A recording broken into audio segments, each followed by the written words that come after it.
Hi hello friends, എല്ലാ കൂട്ടുകാർക്കും ചെമ്പനീർപ്പൂവിന്റെ പുതിയ റിവ്യൂയിലേക്ക് സ്വാഗതം. ഇത് സച്ചി പറയുന്നുണ്ട്, ഇതൊക്കെ ഇവൻ ഇങ്ങനെ ആക്കിയെടുത്തത് അമ്മ തന്നെയല്ലേ, അപ്പൊ പിന്നെ പറഞ്ഞിട്ട് കാര്യമില്ല, ഇനി എന്തായാലും കഴിഞ്ഞു, വാ വണ്ടി കയറി എന്ന് പറയുമ്പോൾ ചന്ദ്ര പറയുന്നുണ്ട്, വണ്ടി കയറാൻ വരട്ടെ, അത് വീട്ടിലോട്ട് പിന്നീട് പോകാം, എന്തായാലും ആദ്യം പോകേണ്ടത് അവളുടെ അരികിലേക്കാണ്. ആ ദരിദ്രവാസി ഉണ്ടല്ലോ, എനിക്ക് സ്വർണമാണെന്ന് പറഞ്ഞ് മുക്കുപണ്ടം തന്ന് സമ്മാനമായി തന്നവള്, അവളരികിലേക്ക് ആദ്യം പോകണം, എനിക്ക് അവൾക്ക് 2 കൊടുക്കാനുണ്ടെന്ന് പറയാണ്.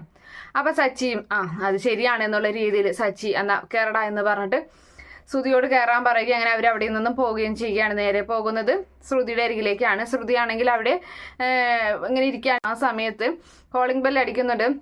അപ്പൊ ചന്ദ്ര പറയുന്നുണ്ട്, ശ്രുതിയോടും സച്ചിയോടും വരണ്ട, നിങ്ങൾ ഇവിടെ നിന്നാൽ മതി, ഞാൻ പോയിട്ട് വരാമെന്ന് പറഞ്ഞിട്ടാണ് അകത്തേക്ക് അങ്ങോട്ട് ചെല്ലുന്നത്. അപ്പൊ ഓടി വന്ന് ശ്രുതി വാതിൽ തുറക്കുകയാണ്. ചന്ദ്രയെ കണ്ടിട്ട് ഒരുപാട് സന്തോഷമാവുന്നുണ്ട്. അപ്പോൾ ആന്റി വായു, അകത്തേക്ക് വാ എന്നിങ്ങനെ പറയുന്നുണ്ട്. അങ്ങനെ മനസ്സിൽ കരുതിയാണ്, എന്തായാലും എൻ്റെ പ്ലാനിങ് വർക്കായി, ഞാൻ കൊടുത്ത ഗിഫ്റ്റ് ആൻറ്റിക്ക് ഇഷ്ടപ്പെടുകയും അതുപോലെ എൻ്റെ കത്തൊക്കെ അവിടെ ഏറ്റിട്ടുണ്ട്, അതുകൊണ്ടാണ് എന്നെ ആൻറ്റി വിളിക്കാൻ വന്നത് എന്നിങ്ങനെ മനസ്സിൽ കരുതുകയാണ്. അപ്പോൾ എന്തായാലും എനിക്കറിയായിരുന്നു ആൻറ്റി വരാമെന്നുള്ളത്, എന്നെ കൂട്ടിക്കൊണ്ടുപോകാൻ എന്തായാലും ആൻറ്റി ഒരു ദിവസം വരും എന്നുള്ളത് എനിക്കറിയാമായിരുന്നു എന്നിങ്ങനെ പറയുമ്പോൾ, ഞാൻ നിന്നെ കൂട്ടിക്കൊണ്ടു പോകാനൊന്നും വന്നതല്ല, അത് ഈ ജന്മം നടക്കുകയുമില്ല.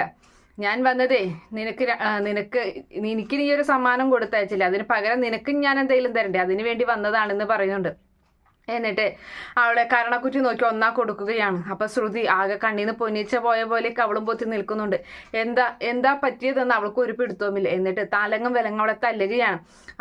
ആന്റി നിർത്ത്, എന്നെന്തിനാ തല്ലുന്നത് എന്നിങ്ങനെ ചോദിക്കുകയാണ്. ഇടി, നീ കാരണം എൻ്റെ മോനൊരു ദിവസം ലോക്കപ്പിലായിരുന്നു, ഇന്നലെ രാത്രി മുഴുവനും എന്ന് പറയുന്നുണ്ട്. അപ്പോൾ ശ്രുതി ഞെട്ടുകയാണ്. എന്ത് കാര്യം, ആന്റി കാര്യം പറ. എടി, നീ കൊടുത്തയച്ച ആ മുക്കുപണ്ടമില്ലേ, അത് അവനെ എടുത്ത് പണയം വെക്കാൻ പോയി, അങ്ങനെ അവർ പോലീസ് അറസ്റ്റ് ചെയ്തു, എൻ്റെ മോനെ കൊണ്ടുപോയി. ഇപ്പോൾ ഇന്നലെ രാത്രി മുഴുവൻ ഒരു ദിവസം രാത്രി എൻ്റെ മോൻ പോലീസ് സ്റ്റേഷനിലായിരുന്നു എന്ന് പറയുന്നുണ്ട്.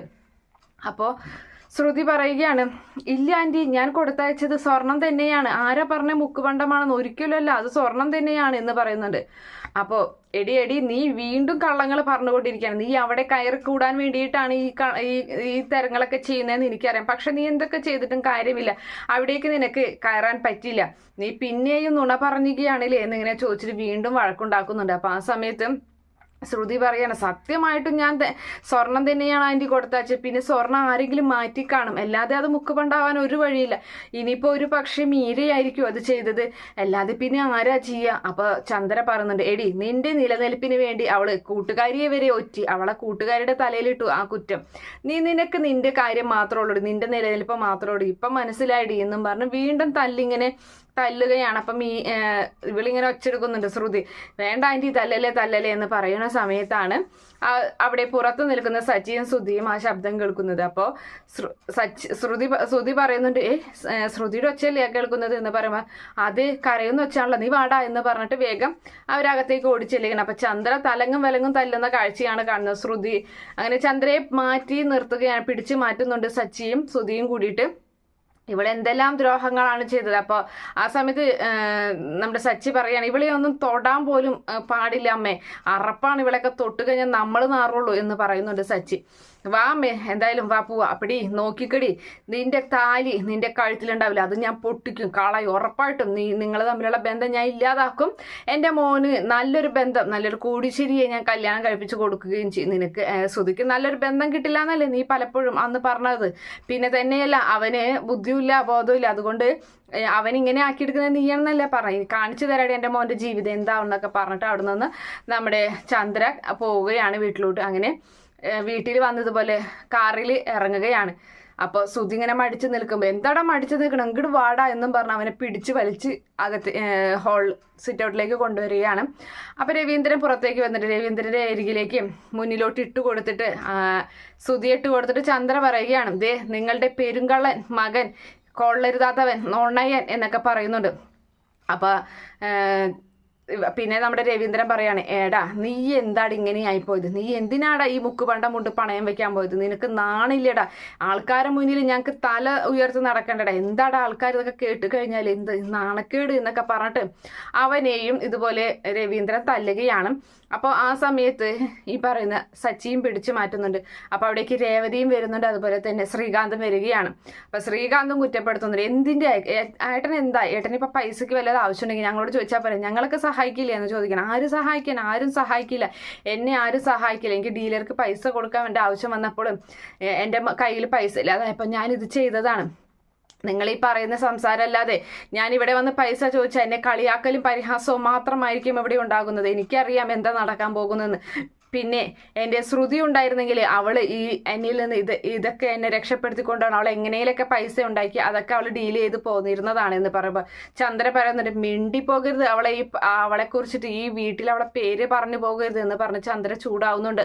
അപ്പോൾ ശ്രുതി പറയുന്നുണ്ട്, ഇല്ല ഞാൻ ഇനി ഒരു തെറ്റും ചെയ്യില്ല, എല്ലാവരും എന്നോട് ക്ഷമിക്കണം അച്ഛാ, ഇനി ഞാനൊന്നും ചെയ്യില്ല, എന്നോട് ക്ഷമിക്കുക അച്ഛാ എന്ന് പറഞ്ഞ് ഇങ്ങനെ മാപ്പ് പറയുകയാണ്. അപ്പോൾ ശ്രുതി അപ്പം നമ്മുടെ സച്ചി പറയും, ഇത് കുറേ കേട്ടിട്ടുള്ളതല്ലേ എന്ന് പറയുന്നുണ്ട്. അപ്പോൾ രവീന്ദ്രൻ പറയാണ്, ഇതേ ശരിക്കും പറഞ്ഞാൽ നിന്റെ ഈ മകനും അവളും ഏകദേശം ഒരേ സ്വഭാവം തന്നെയാണ്, ഒരു അച്ചിൽ വാർത്ത പോലെ തന്നെയാണ്. അപ്പോൾ സച്ചി പറയുന്നുണ്ട്, അത് ശരിയാണ് അച്ഛൻ പറഞ്ഞത്.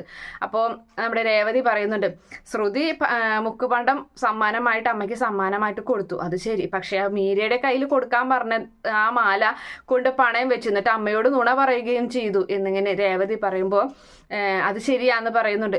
അപ്പോൾ ആ സമയത്ത് ചന്ദ്ര പറയാണ്, നിന്നോട് ആരെങ്കിലും അഭിപ്രായം ചോദിച്ചോ എന്നിങ്ങനെ രേവതിയോട് ചാടിക്കടിക്കുകയാണ്. അപ്പോൾ ഇവൻ പറയുന്നുണ്ട്, ശ്രീകാന്ത് പറയാണ്, ഏട്ടത്തി പറഞ്ഞത് വളരെ കറക്റ്റാണ് എന്ന് പറയുകയും ചെയ്യുന്നുണ്ട്. അങ്ങനെ അതിനുശേഷം അവന് എനിക്ക് വിശക്കുന്നുണ്ട് അമ്മയെന്ന്, ഇത്തിരി എന്തെങ്കിലും തായോ, ഇന്നലെ ഒന്നും കഴിച്ചില്ല. അപ്പോൾ രവീന്ദ്രൻ പറയണം അവൻ എന്തെങ്കിലും കൊടുക്കുക എന്ന് പറഞ്ഞു.